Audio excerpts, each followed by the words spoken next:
It's one of those moments when every Thanksgiving you're just like you pray like, okay, this Thanksgiving, it's going to be very lax. Ain't no problematic uncles or aunts or ain't no big thing. So I don't know what possessed my family. Maybe it was me. I don't know. I'm gonna say take a chapter, a sentence out of Taylor Swift. I'm the problem. It's me. So I brought up.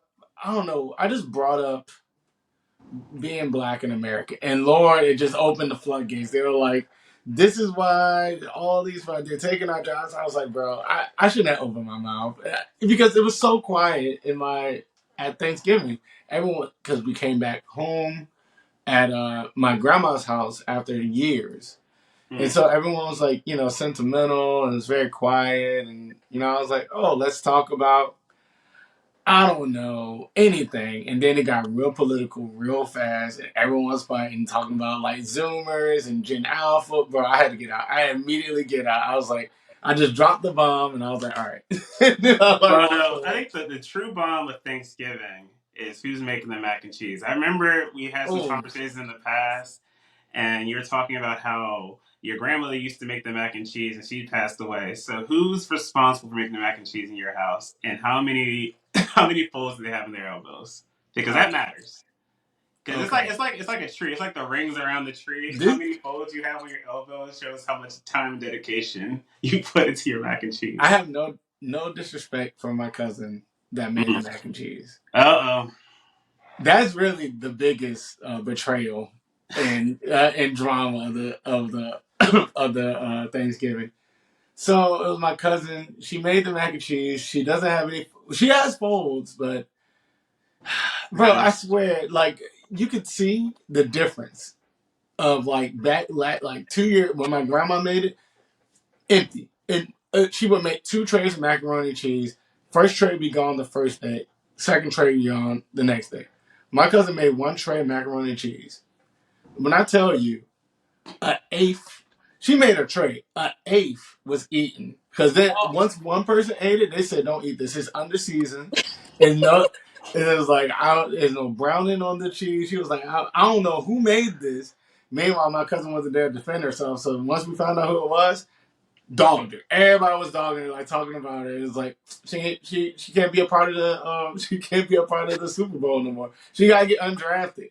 She going back to role duty, and that's what happens when you come to when you come for the king. You better not miss. Welcome to the Unsolicited Counseling podcast. We're your hosts. I'm Jermaine, This your boy Martin. And I'm Catherine. and as you can hear, we're coming off of Thanksgiving. I'm a little loopy. I just did a long drive from off 95 from Richmond to bro. I'm like all over the place. I'm like Bro, half did asleep. you have coffee today? Did you have anything to perk I you had up? I had probably 4 cups of coffee today, and I'm still tired. So it ain't. I had a 24 ounce from Wawa, and then I had 2 cups before this, and I'm like, this still ain't it, bro. You This might need still to ain't be it. checked for ADHD because I hear that it has an opposite effect on people who may have mental disability. So you might want to look into that.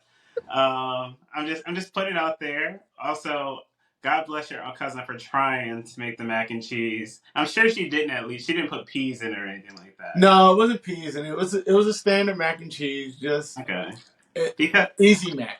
it. It wasn't Oh, Thanksgiving mac and cheese. It was easy mac and cheese.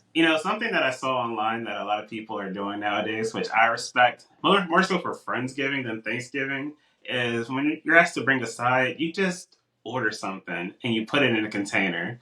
Like you order Chick-fil-A's mac and cheese, you order like 10 of those and you just put it into a container. No one's gonna know the difference. They're just gonna Well, think, wow, they on mac and cheese duty. I just went to a dinner party or like a brunch party where we had to bring stuff for like a Friendsgiving. And it cost almost the exact same thing. And I just went and got barbecue. And people actually eat it instead of like the fruit trays that you put out and no one really eats any of it. See, It's that's the best. hack.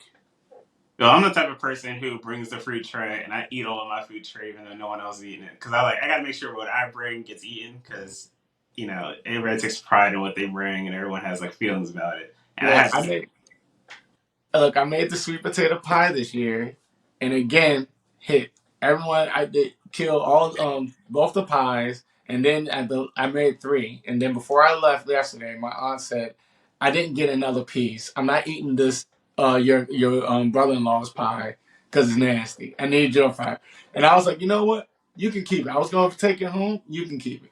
So as you can see, I'm legend. I'm Okay. legendary there. I had my cousin-in-law that came. He said, "Yo, twin, this one hit. Well, you need to put this in the store." And I was like, "You flatter me. You flatter me." I ain't like that, though. I ain't gonna like that. But it's good. I'll make it for the Friendsgiving next time. I'm making it, and I Yeah, hope you guys enjoyed your Thanksgiving, and there wasn't any drama, or if it was, at least it was funny. But yeah, we with the season of being grateful and stuff, this episode we're gonna be talking about families and rather how you communicate with your parents as a 30-something-year-old or what young adult. Are we well, considered young adult or like adult? I think I'm okay. still young. I haven't been a young adult since I was 15, so we just gonna say as an adult. Are we an adult, bro? You still make Legos though, like you. I play video All right, games. I'm gonna head out.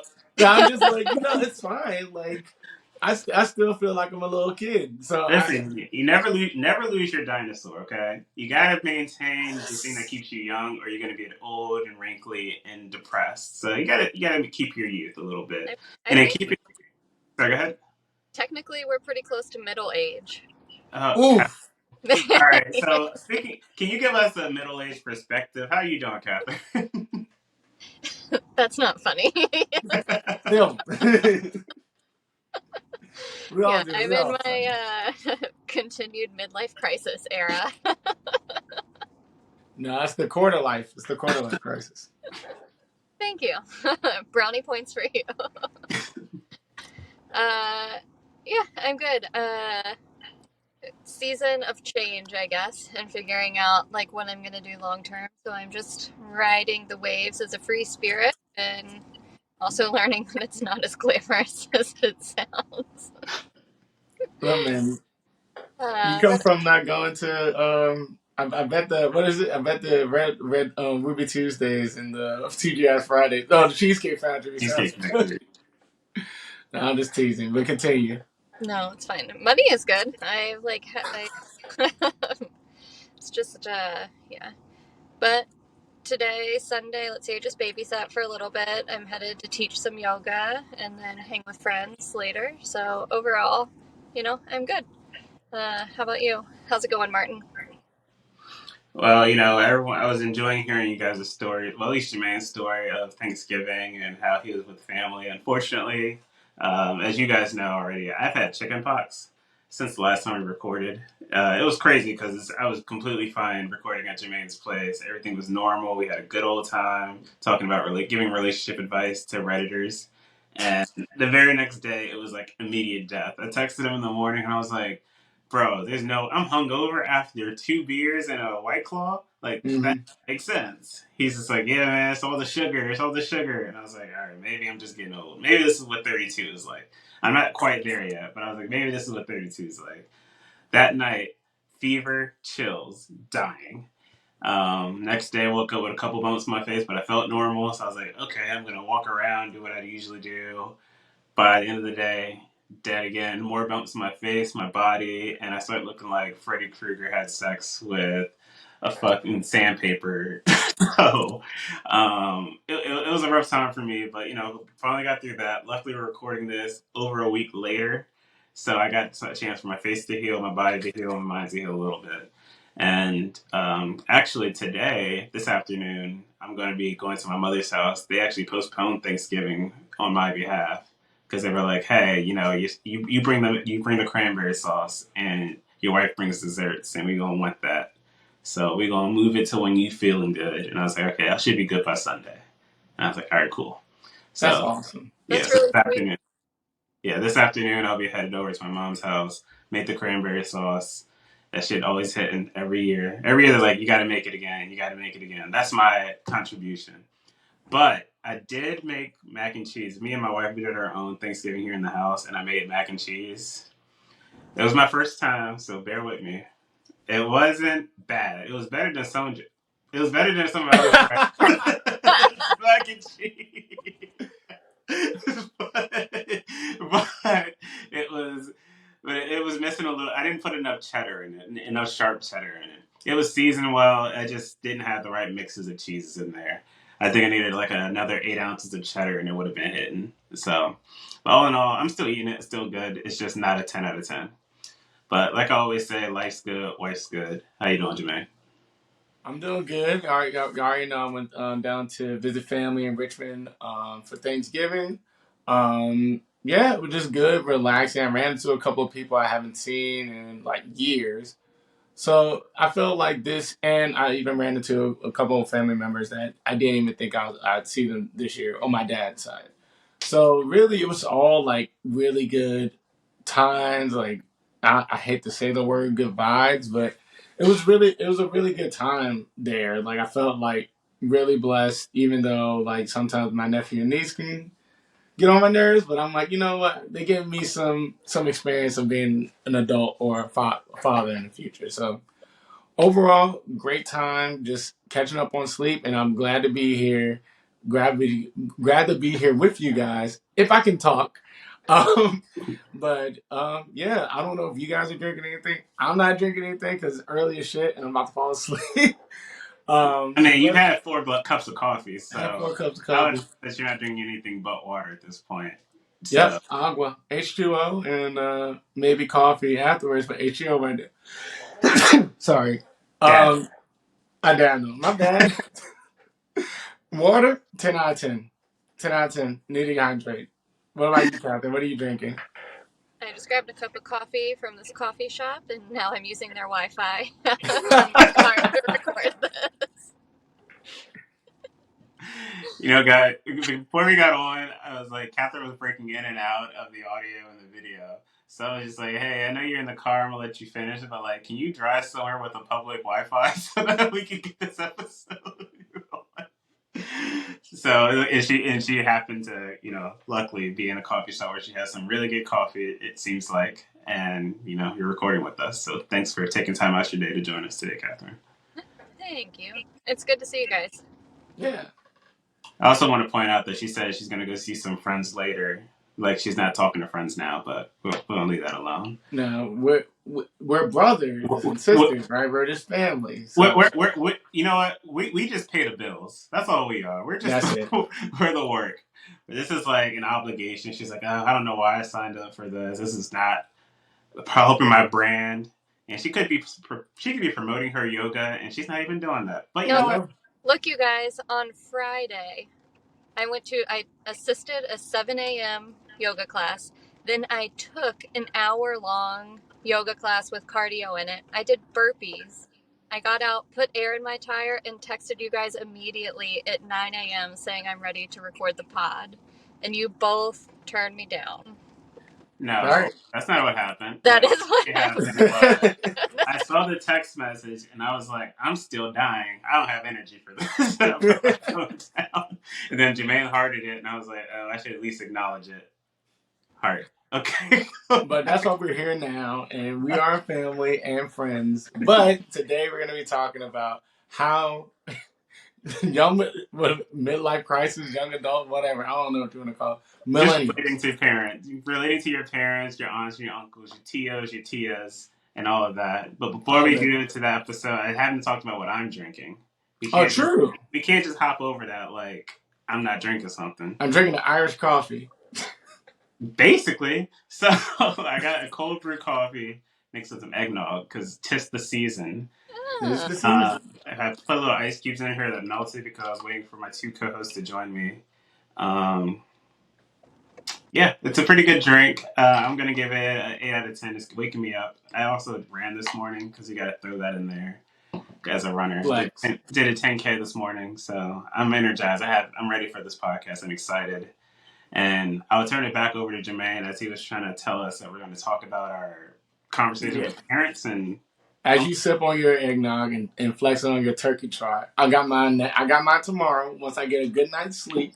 But before that, we're going to be talking about this episode of this, I don't know, this issue, if it is an issue. But yeah, let's have this discussion. What is it like to have a conversation now as a 30 some year old or late 20s talking to your parents or other adults at this age? Like, how's that dynamic? Like, I want to hear, we're going to switch it up. We normally point to Catherine first. I'm going to point it to Mark first. How do you navigate that? Or what do you think that relationship is now as an adult versus as a child? It's weird. And I try to look at it through both perspectives. For me, being a person who grew up in the age of technology and can Google all the answers and have my own life experiences versus a parent who, has been the know it all. You used to go to them for information. That was your resource. It was like, oh, this is happening. What does this mean? And they would have the answer to feed it to you. Whereas now, you don't necessarily need them to be that resource. I mean, you can still reach out to them for more detailed things like, I don't know how to change a tire. Dad, what do I do? And he's like, you remember when I had to change? No, we're going to talk about that. but, but like, now it's weird because the world has changed so much from then to now. One of the constant conversations that come up like during Thanksgiving and Christmas whenever I'm at home is the cost of housing and like how like why are you not in the house for that? Yeah, like you're making good money. I don't get it. And I'm like, bro, these interest rates are crazy. Well, all you got to do is just hunker down, save some money, and buy a house, and you can do it. Like I bought my house for like 3 Eggos and a waffle, like it's 12 years ago, or it's 30 years ago. You should do it too. It's not that hard. You just throwing all your money away renting, and then like I have to pull out the numbers. I'm like, renting costs right now are like $2,300. A mortgage is like $3,700 a month. Hmm. Like, am I throwing money away? Yes, but could I afford to live the way that I want to live with a mortgage? Absolutely not. Well, you just need to budget. You need to cut back on expenses. I'm like, I don't want to live. I don't want to be house poor. Hmm. And I think that it was normalized that like your wages are going to increase over time, so then you can get out of that house poor lifestyle. But you're going to be house poor for 5 6 years. I don't want to ever experience that, especially with me trying to like bring a life into this world, and then I have to buy a car on top of that, and it's just too expensive. The world has gotten too expensive, and I think that my mom and my aunts in particular, they're oblivious to that fact. It's just like you're being lazy, you're not working hard enough, you're not doing things that you need to do. And even more recently, a conversation that I called my mom as soon as I knew I had chicken pox. I'm like, Mom, I had chicken pox. How do you know? I got bumps in my face. But that doesn't mean you have chicken pox. It could be acne. It's everywhere. It's also in my body. Well, did you go to a doctor? No, but I got it from I have a reasonable source to tell me that I got chicken pox. Blah blah blah. This is how it happened. And she's like, you should go to the doctor. Mom, if I go to the doctor, it's easily spread. It's highly contagious. There's no point in me getting other people sick just for them to tell me I have chicken pox. Well, it's not real chicken pox until you get diagnosed, Mom. Mom. Also, you notice that like we hold our phones like this, but like kids probably hold their phones like this now Oh, because kids you never think had so? the phones that did all that. Fun fact. Oh no, we're about to find out. I'm gonna ask Yeah. my nephew. Next time you see your niece and You nephew, do ask them this. how do you talk on the phone? Yeah, they They probably talk do like that. this. FaceTime. But yeah, that's the most common thing. And then she'll take everyone else's opinion over mine because she's used to me being like a smart aleck, middle child, crazy, and that her perception of me hasn't changed. So I don't think I can do anything right. And her like say like, yeah, that's right, you're right. It's more like I gotta double down, I gotta question it, I gotta ask your brother about everything. So I mean, it's just awkward in general for me talking to my mom, my aunts, and uncles about anything because I'm always challenged because obviously I don't know enough, even though I know full well that I know what I know and I know my experiences. So it's just difficult for I think older people, the older generation, to understand our plight and our problems. What about you, Jermaine?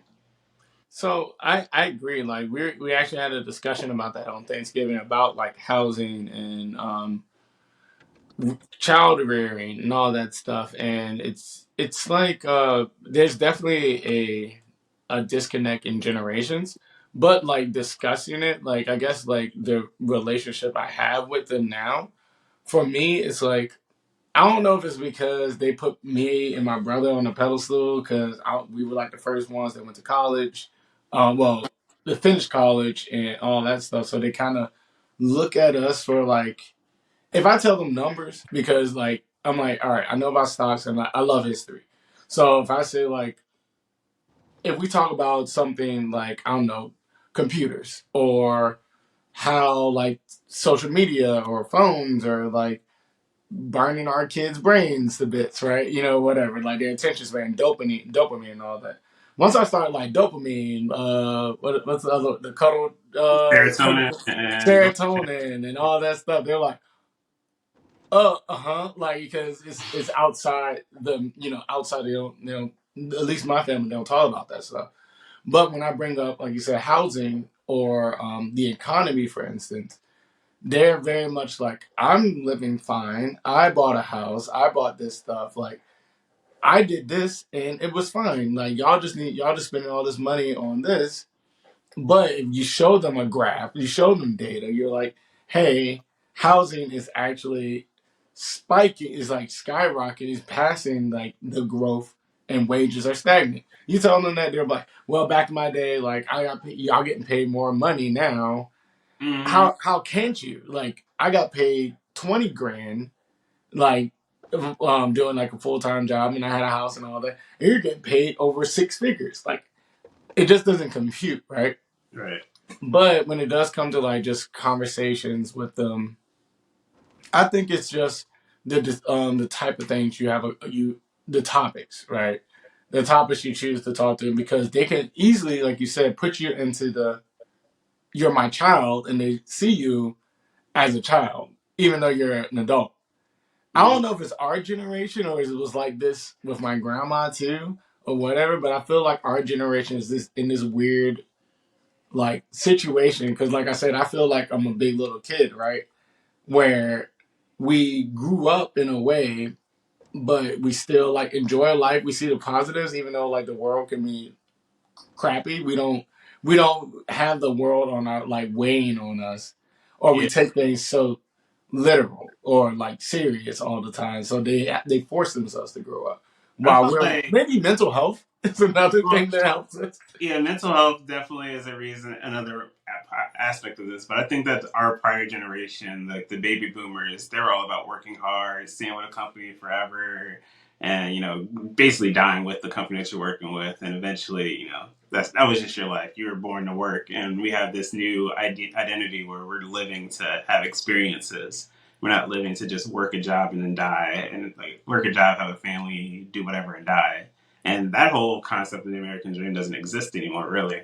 A lot of Mm-hmm. people don't have those same wishes and aspirations. It used to be like a given. You want to have a family, but you want to get married, you want to have a family, you want to get a retirement home, and you want to die. Like that used to be like, that's what it was.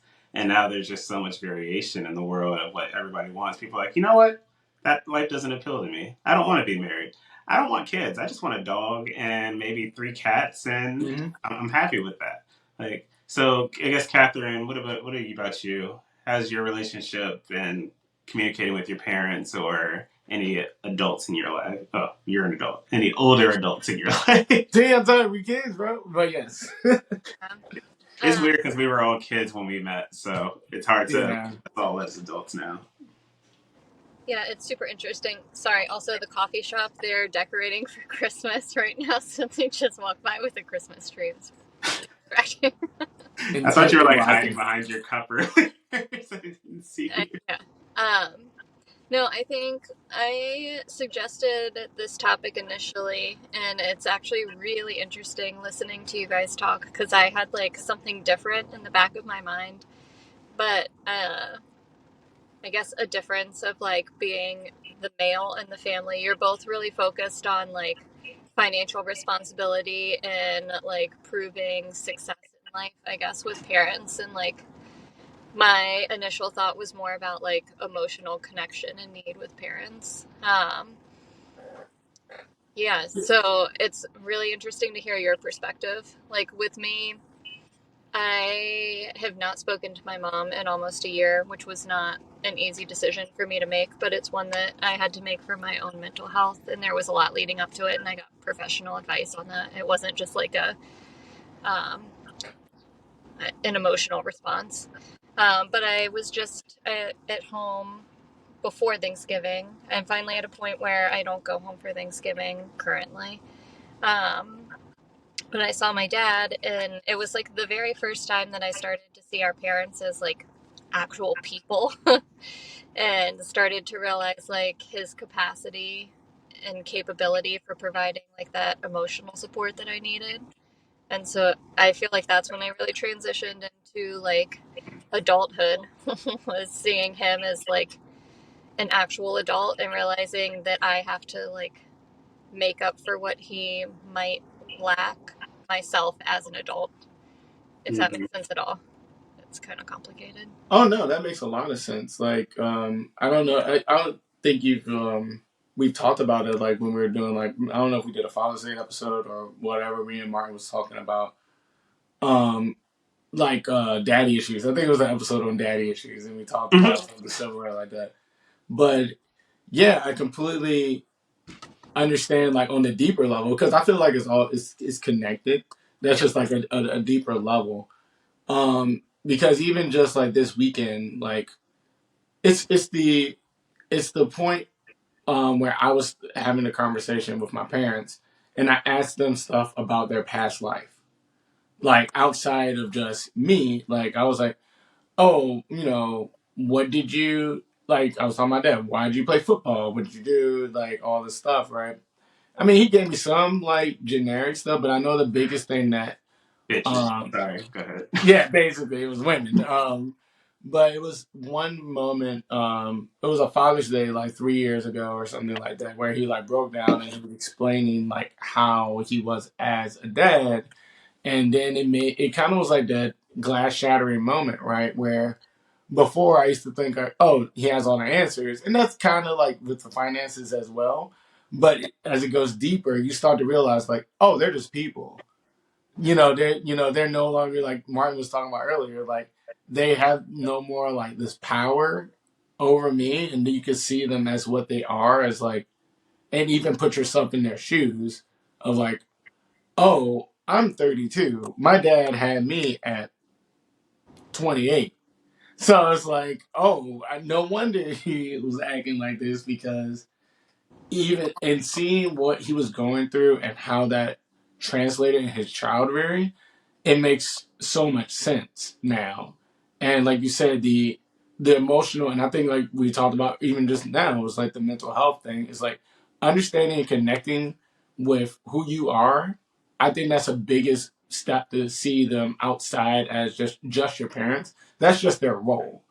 Their role is parent, but they are still people. And actually, another big thing for me that made me realize that these people are just people, just with different roles, was when my grandma was dying or passed.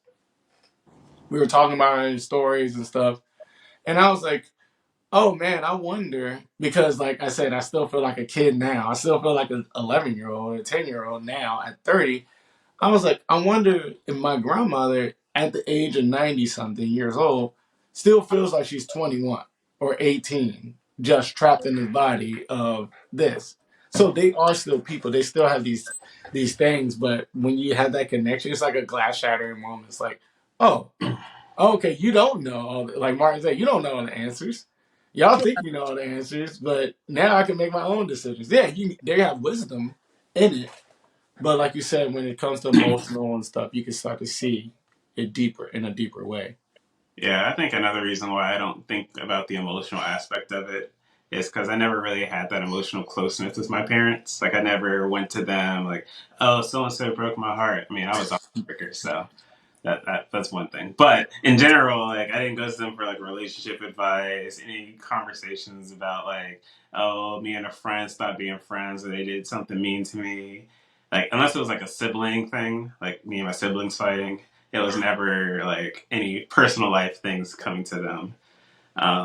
But something that you mentioned, Jermaine, about the passing of your grandmother, wondering if she was like still a kid in an old person's body, essentially, it made me think of when I lost my father.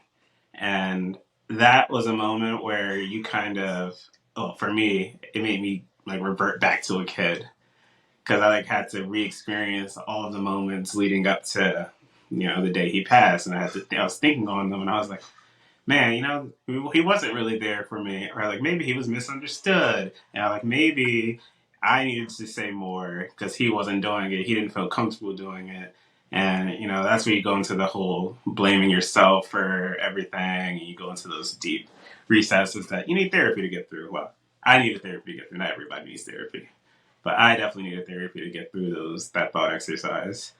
Um, but I think that that's when I thought more emotionally about what my parents were thinking, and then it kind of reflected on moved to my mom now because she's my last living parent, and I don't have any more grandparents. She's like the one left. Mm. So now I like really sit and consider everything that she says to me. So like recently she was like, "Oh, I want to build a deck in the house and build a walkway around the entire house and get a garage, not a garage, but like a driveway and like on the property and all this other stuff." And she also wants to continue working her day job. And I'm like, "Mom, when are you gonna start living for you?" Like, I had that real conversation. I was like, when are you going to start doing things that you want to do? She's like, well, I want to do all this stuff around the house. I'm like, yeah, I get that. But like experiences, what do you actually want to do? Mm. And she's like, well, I want to go to Alaska. And I was like, well, I know these 3 white girls going. Uh, Maybe you could piggyback off their trip. And they didn't go.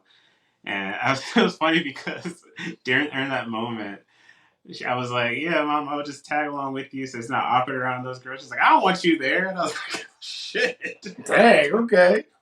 I was like, well, here I am trying to make your dreams come true so you can live your best life. Because my mom is a habitual people pleaser. She's been a people pleaser her whole life. Anytime someone needs help, she's always been there to like take care of them, make sure that they got what they need, make sure that they're okay. And that's where I got it from. I'm trying to break out of those habits and not be so like putting myself where I'm not needed or where I probably shouldn't be. Like I see people struggling, and I'm like, I should reach out, but I also need to figure my own stuff out and deal Mm-hmm. with my personal life differently. Um, but yeah, just seeing. Basically, my mom has morphed since my father's passed to like a friend almost, but like a friend that I don't see often enough. That I Mm-hmm. probably should see a lot more. But it's more like I want what's best for you. I want you to be happy. I want you to have all the things. I want you to have no regrets because I'm trying to live a life with no regrets, and I want that for the people I love. I want that for you, Jimmy. I want that for you, Catherine. Like I want everyone to live out their life the best way possible, what they think is best for them, and Yeah. I try not to bring my biases into what everyone else wants. Yeah. Uh, And, so, and, and Catherine, I kind of want you to add on to. I'm sorry, Martin. no, you But good. I kind of want you to add on to your thought process when it came to like the emotional part because we're talking about it. So how did the image of your parents? Because like Martin said, like it changed to like from like mom to like friend and like actually diving into like what do you really want? And then for me and my dad is like, what did you really do in this thing? Like why would you? Why like literally like we're talking now. Like what did that how did that image change for you or what did that image of them become after you had this like aha moment of like oh now it's not you looking up, it's like you're looking at them, like now you're meeting eye to eye, not looking up from like at a kid, now your child is now grown. Yeah, I had a couple of those moments. I think one is when I realized that like I could make my own decisions and that my decision didn't have to be the same as my parents and that I could like communicate that in a like healthy, mature, respectful way. Um, and then like actually do it myself. And it took me a long time to get to that point. Um, Actually, I feel like I'm still getting there. I've always wanted them to like validate my decisions, whether it was work or relationships or to go on a vacation or not. Like, I always needed them to tell me that they thought it was okay. And Mm. once I finally started realizing that, like, I didn't necessarily need that, um, I think that it shifted. And then the most recent one was when I saw my dad and we were having an argument, and it's the same argument that we've had over and over again. And he just said, like, I don't know what you mean. Like, I'm not capable of it or something like that. And I just really like understood for a second. I was like, you literally look just like my friends, like a 30-year-old boy right now that's frustrated with a girl telling you that I need your emotional support. Yes. Yes. um, yeah, and so it's I think that's why I brought up the like topic with you guys. It's interesting to like see that, and then like I still feel like sometimes I still feel like a little kid that like wants my parents are like around and wants their approval and wants a happy like family. And so it's like Mm. a weird place in life where I'm realizing that like I can't really get what I want because I have to accept my parents for who they are, and like how do I like move Yeah. forward? Yeah. Yeah, one of those things Yeah. that it's definitely one of those things where you kind of realize that everything you want isn't real. Like, it's no longer realistic, and you kind of gotta accept things for what they are. You know, the old quote, "It is what it is," and you gotta kind of make peace with it. Like, I had to make peace with I was never close with my dad. Made peace that I'm not gonna have that happy family dynamic. Like, I see my wife and her family, how close they are, and I'm just like, man, that's gross. Like, I had like a visceral reaction to how gross it seems because like I've never had that. But I wish I had, like, if I had a breakup, I can go to my parents and be like, hey, I need help with this. I'm struggling. I wish I had someone who I could just, confide in my family. But, luckily I built a community with good friends that I can come to and talk to if I ever had any issues. Yeah. Yeah. And Oh, go ahead, Captain. no, you asked like how I came up with those tools. After this argument with my dad, I sat down and I talked to my sponsor and like went through a bunch of stuff, but I ultimately made this list of like expectations and like what expectations I have for you as my dad, and then like what I actually need. And when you start writing, like actually writing down on a piece of paper what your expectations are, you start to realize that like some of them are really crazy. Like you're saying, like, I expect us to be a happy family that has dinner. Like it's just not. And once you start realizing the ones that you can let go of and like just get down to the core of what you actually need from the relationship, I feel like it helps a lot. Just Yeah. like letting go of those expectations and fantasies yourself. Yeah.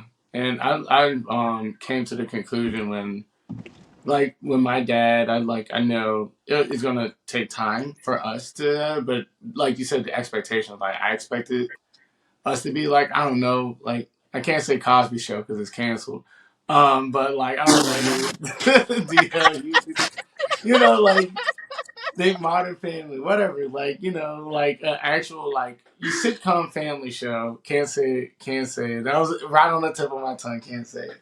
But that's what my thoughts were. Like someone like a dad like I grew up watching on like Disney Channel or something. It's like, hey, sport, we're gonna go play football, and a mom that's there if I like get my heart broken or whatever. Like my mom straight up was like, "You let it happen to you." I was like, "All right, great, thanks, mom. I'm never coming to you ever again for Same. emotional support."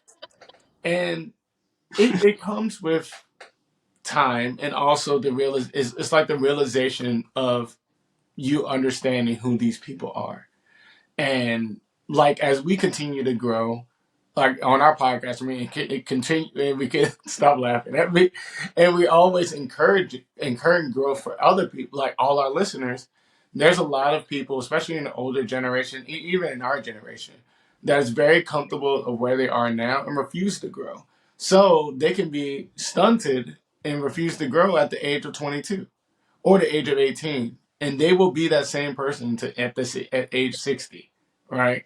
Because they refuse to grow, they refuse to expand their mindset, and they refuse to do the inner work to get to the point of being able to say, I can be here, be there emotionally. maybe you can't be like a Hallmark card, and maybe, like you said, the expectations can change. But it's like identifying and realizing that not only the roles of us as kids have changed, but our perception of them has changed as well, and how to navigate that and getting what we need from ourselves, you know. But it's always hard when you're like, I want my parents to be like this, and they can't. Listen, all I want is my mom to take my side in an argument at least once. Anytime it's like, oh, me and so, we ain't talking right now. What you do? Why does it Exactly, always bro. me? I never have my mom on my side on any argument. She is a girl's girl, and I hate that. But I'm gonna leave that alone. I was just laughing though because I was thinking when Martin's nicer to you than your mom during your breakup, you know that's rough. No. Because when Jermaine anybody goes through a breakup, I'm just like, well. I'm like, well, we really think this is gonna work. I'm sorry. I hope for different. But let's go through the spark notes. Let me open my notes app real quick. On January 13th, this happened. It's a compliment sandwich from Martin. It's not. The, he was like, "Dang, I'm sorry, man, but what do you expect to happen?" But it's gonna be all. Listen, man, they didn't know what they deserved. They didn't know how good they had it. You were perfect in every way, except for the fact you cheated on her. But exactly. Outside of that, man, you were the best. You were the best person. How'd you screw it up this time? I believe. All right, I feel like I'm getting piled on. I think that's the way to end the episode. As we were talking about, guys, let us know your experiences. If you had any like glass shattering moments when you're like realizing, oh, I'm an adult now. I need to talk to my parents and such as. Let us know in the comments. Let us know your outlook on things and if we're off base or not. Where can they send their like comments or email? Where can they send all that information at? Yeah, so if you guys want to send us an email, send us an email at youadvicepodcast@gmail.com. If you guys wanted to reach out to us on Instagram and YouTube, you can find us at Unsolicited Counseling.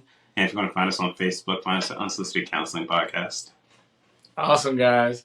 And if you're on the YouTube, please remember to like, comment, and subscribe. If you're on Spotify, please share this out to friends. We would love to expand and continue to have a good conversation with you guys. But as always, we're here for you guys. Oh, we love you guys. We're here for you guys. One drink at a time. I'm going to drink, but one episode at a time. Be easy, y'all. Latest. Lights out.